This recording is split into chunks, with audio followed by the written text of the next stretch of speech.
అందరికీ నమస్కారం. సన్డే క్రికెట్కు స్వాగతం. So India versus Netherlands review చూద్దాం.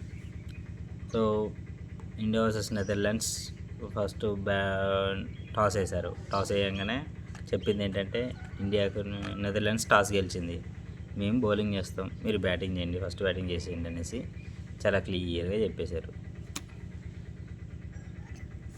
సో ఇండియా ఫస్ట్ బ్యాటింగ్ చేసింది, బ్యాటింగ్కి దిగింది.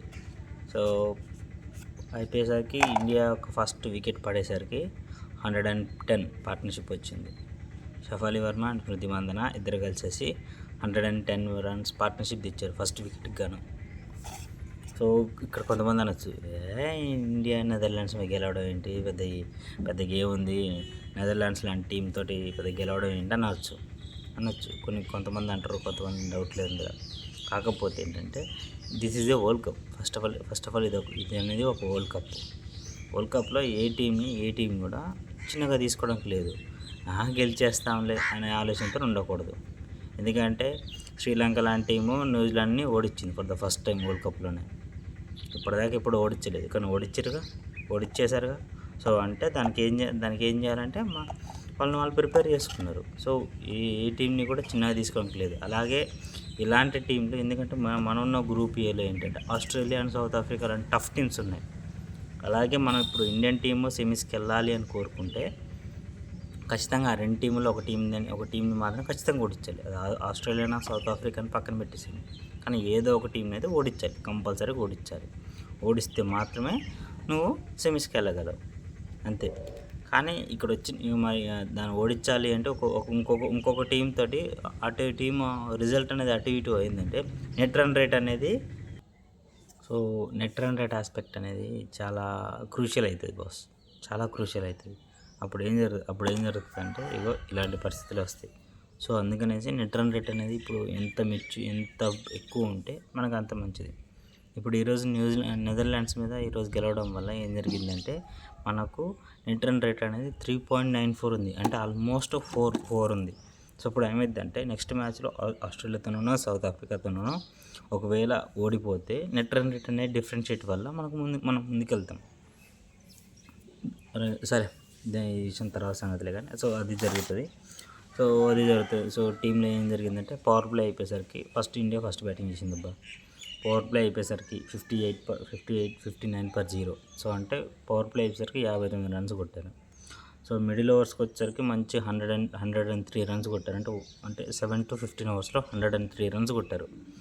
కాకపోతే గ్రౌండ్ కూడా కొంచెం తడిగా ఉంది బాస్. సో డైవ్ చేయడానికో లేకపోతే మిగతా చేయడానికో కొంచెం ఇబ్బందిగా ఉంది. అలాగే ఫైనల్ ఓవర్స్కి వచ్చేసరికి మాత్రం 47/3. అంటే మిడిల్ ఓవర్స్లోనూ ఫినిషింగ్ ఓవర్స్లోనూ వికెట్స్ అయితే టప పడిపోతున్నాయి, వికెట్స్ అనేవి పడిపోతూ ఉన్నాయి. సో అందుకే ఇక్కడ ఏం చేశారంటే ఇక వాళ్ళు చేశారు. సో అట్లా 209 కొట్టారు. ఇండియా వచ్చేసి 209 కొట్టారు అన్నమాట, అయిపోయారు. సో చాలా పెద్ద స్కోర్, చాలా మంచి స్కోర్. ఎందుకు మన వాళ్ళు అంత బాగా కొట్టారంటే ఇదే సేమ్ నెట్ రన్ రేట్ కోసమే. సో వీళ్ళని హై రన్స్తో కొట్టేసేసి వాళ్ళని చాలా తక్కువ రన్స్కి మనం కానీ కట్టడి చేయగలిగితే, అంటే ఆల్అౌట్ చేయగలిగితే అప్పుడు మనకు చాలా మంచి రన్ రేట్ వస్తుంది. హెల్తీ రన్ రేట్ కోసం మనం చూస్తాం. బాగుంది అనిపించింది నాకు. ఆలోచన బాగుంది. అక్కడ ఆలోచన అనేది లేకపోతే ఏం జరుగుతుందంటే మనం ముందుకెళ్ళాం, సెమీస్కి వెళ్ళాం.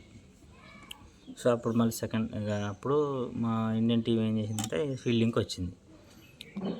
కాకపోతే వాళ్ళని కూడా మెచ్చుకోవాలి బాస్. వాళ్ళు కూడా అటాకింగ్ షాట్స్ ఆడారు, చాలా ఇన్నోవేటివ్ షాట్స్ ఆడారు, చాలా అద్భుతమైన షాట్స్ ఆడారు. బాగుంది. వాళ్ళ దగ్గర నుంచి కూడా అప్రోచ్ బాగుంది, వాళ్ళ యొక్క అప్రోచ్ బాగుంది, వాళ్ళ స్ట్రోక్ మేకింగ్ బాగుంది. నెదర్లాండ్స్ కూడా మేమేం తక్కువ కాదు, మేము అంటే అట్లీస్ట్ వాళ్ళు ట్రై చేయడం, ఆ 200ని చేజ్ చేయడానికి ట్రై చేయాలి అనే ఉద్దేశంతో ముందుకు వచ్చారు. నాకు అది నచ్చింది. ఆ విషయంలో మాత్రం నేను వాళ్ళని మెచ్చుకోవాలి, కంపల్సరీ మెచ్చుకోవాలి. అదేంటంటే చాలా బాగా రన్ రేట్ చేయగలం అనేసి నమ్మకంతో పెట్టుకునేసి మనం ముందుకెళ్దాం అనేసి చాలా బాగా చేశారు. కాకపోతే ఏంటంటే ఎప్పుడైతే స్పిన్ అటాక్ వచ్చేసిందో, స్పిన్ బౌలర్స్ ఎప్పుడైతే వచ్చేసారో ఇక వాళ్ళు ఆడలేకపోతున్నారు, స్పిన్నర్స్ని ఆడలేకపోతున్నారు. అంతసేపు క్రాంతి గౌడ్ వచ్చింది, నందిని శర్మ వచ్చేసింది. క్రాంతి గౌడ్ నందిని శర్మ వచ్చేటప్పుడు మాత్రం వాళ్ళు చాలా ఈజీగా ఆడుతున్నారు, చాలా ఈజీగా బ్యాటింగ్ చేస్తున్నారు. When it comes to the spin, వాళ్ళు స్పిన్ సరిగా ఆడలేకపోతున్నారు. స్పిన్ అసలు వాళ్ళ వల్ల కావట్లేదు. అది అర్థమవుతూనే ఉంది. వాళ్ళు అయిపోయేసరికి ఫస్ట్ వికెట్ తీసుకుని కూడా నందిని శర్మ ఫాస్ట్ బౌలర్ చాలా బాగా బౌలింగ్ వేసింది. నందిని శర్మ ఒక 2 వికెట్లు తీసుకుంది. దీప్తి శర్మకు ఒక 2 వచ్చినాయి. శ్రీచరణ్కి ఒక 4 వచ్చాయి. సో అలా వాళ్ళని ఎక్కడంటే 115, 119 దగ్గర వాళ్ళని ఆల్అౌట్ చేశారు బాస్. అంతే. మనకైనా హ్యూజ్ మార్జిన్ వచ్చింది. కాకపోతే మన వాళ్ళు ఫీల్డింగ్ చేస్తున్నప్పుడు శ్రేయాంక పాటిల్ ఈ యాంకిల్ ఏదైతుందో ఇది ల్యాండ్ అనుకోండి, ఇది ఫూట్ అనుకోండి. ఏమైందంటే ఈ ఫూట్ కింద మనకు స్పైక్స్ ఉంటాయి. ఆ స్పైక్స్ అని ఇలా దిగబడిపోయి తిరిగింది. సో కాలు అనేది ట్విస్ట్ అయింది అనమాట. ఇలా ట్విస్ట్ అయింది. ఐ హోప్ పెద్ద ఇంజురీ కాకూడదని కోరుకుంటాను. అలాగే ఐ హోప్ తను తొందరగా రికవర్ అవ్వాలి. రూల్డ్ అవుట్ అవ్వకూడదని నేను మనస్ఫూర్తి కోరుకుంటున్నా. రూల్డ్ అవుట్ అయిపోయిందంటే మాత్రం తన ప్లేస్లో స్నేహ రాణా వస్తాయి. లైక్ రీప్లేస్మెంట్ అంటే స్నేహ రాణా వచ్చేస్తుంది. సో లెట్స్ సీ, మంచి హోప్ చేద్దాం అనేసి. సో ఇలాగైంది. తర్వాత మ్యాచ్ వచ్చి సౌత్ ఆఫ్రికాతో ఉందండి. సౌత్ ఆఫ్రికా 21st అంటే సండే, 21 అంటే సండే వస్తుంది. సండే రోజు ఉందన్నమాట. సో సౌత్ ఆఫ్రికా మంచి టఫ్ అపోనెంట్. పక్క సౌత్ ఆఫ్రికా కూడా పాకిస్తాన్ ఓడిచ్చేసింది. 127 అంటే 128 కొట్టేసేసి తను కూడా మళ్ళీ ఫామ్లోకి వచ్చేసింది South Africa. So it's not gonna be the easy match. It's not gonna one of the toughest match. ఇండియాకి టఫెస్ట్ మ్యాచ్. సో చూద్దాం, లెట్స్ సీ. హోప్ ఇండియా బాగా ఆడాలి, ఇండియా మంచిగా చేయాలి, సౌత్ ఆఫ్రికా ఓడించాలని కోరుకున్నాం. సో ఇది చిన్న టీమ్స్ మీద గెలవడం చాలామంది అంటారు, కానీ చిన్న టీంల మీద గెలవడం కూడా ఎంత ఇంపార్టెంట్ అంటే ఎప్పుడైతే మన పాజిటివ్ అప్రోచ్ చిన్న టీముల మీదే వస్తాయి. చిన్న టీముల మీద ఎప్పుడైతే ఆడతామో అప్పుడే మన యొక్క అప్రోచ్ అనేది మారుతుంది. పాజిటివ్ అప్రోచ్ అనేది మారుతుంది. ఈరోజు షఫాలి 50 కొట్టింది, స్మృతి మందన ఒక 70 కొట్టింది. సో వీళ్ళిద్దరి వల్లనే ఒక మంచి రన్ రేట్ అనేది వచ్చిందనమాట.